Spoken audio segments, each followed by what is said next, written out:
ఈ ఎడతెరిపిలేని వర్షాలతో ఉత్తరాఖండ్ను అతలాకుతలం చేసిన వరుణుడు ఇప్పుడు అసోంపై ప్రతాపం చూపుతున్నాడు. అక్కడ కురుస్తున్న వర్షాలకు తోడు ఎగువ ప్రాంతాల నుంచి వస్తున్న వరద నీరు ఆ రాష్ట్ర వాసులకు కంటి మీద కునుకు లేకుండా చేస్తోంది. మరోవైపు దేశ రాజధాని ఢిల్లీలో వర్షాల ప్రభావంతో పలు విమాన సర్వీసులు నిలిపివేగా ఉత్తరప్రదేశ్లోనూ వర్ష బీభత్సానికి 4 మరణించారు.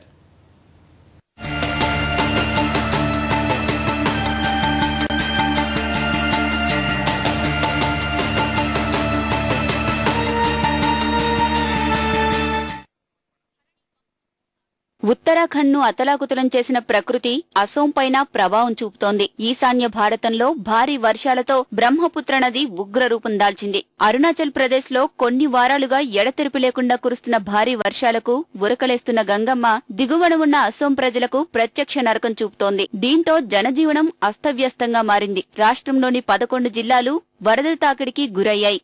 350కి పైగా గ్రామాలు పూర్తిగా నీట మునిగి బయటి ప్రపంచంతో సంబంధాలు కోల్పోయాయి. 1,00,000 మందికి పైగా నిరాశ్రయులు కాగా 20 లక్షల మందికి పైగా ప్రజలు వరదల వల్ల తీవ్ర ఇబ్బందులు ఎదుర్కొంటున్నారు.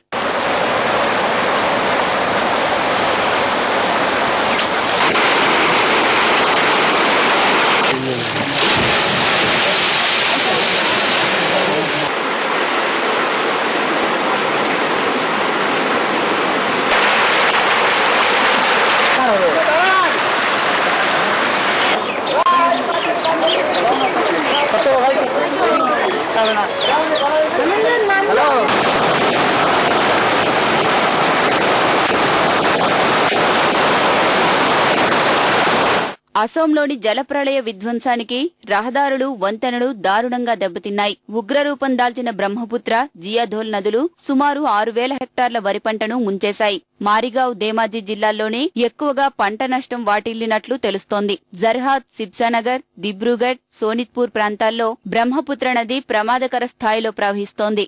దేశ రాజధాని ఢిల్లీలోనూ వర్షాలు భారీగా కురుస్తున్నాయి. వర్షపాతం ఎక్కువగా నమోదు కావడంతో రోడ్లన్నీ జలమయమయ్యాయి. దీంతో రహదారుల నిండా నీరు నిలబడి రాకపోకలకు తీవ్ర అంతరాయం కలిగింది. వర్ష ప్రభావంతో గాంధీ అంతర్జాతీయ విమానాశ్రయంలో 4 విమాన సర్వీసులు రద్దు చేశారు.